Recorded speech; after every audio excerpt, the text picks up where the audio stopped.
What does a time for everything in Ecclesiastes 3 mean?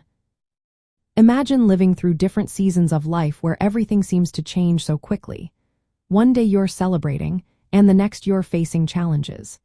Have you ever wondered why life feels like this? Well, the phrase, a time for everything, in Ecclesiastes, gives us a glimpse into how life is organized by God's perfect plan. This part of the Bible is part of the Old Testament, specifically within the wisdom and poetry section.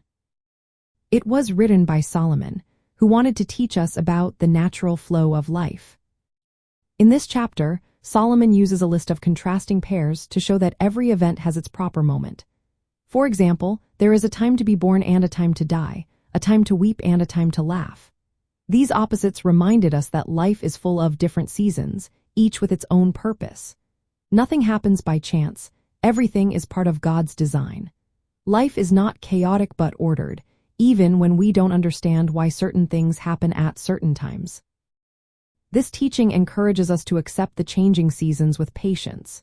When we face hard times, it helps us remember that these moments are temporary.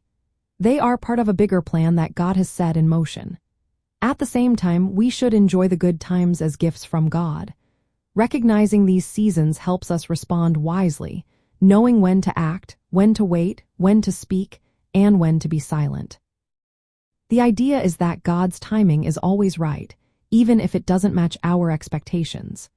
Trusting God's plan means understanding that every moment, whether joyful or sorrowful, has a purpose.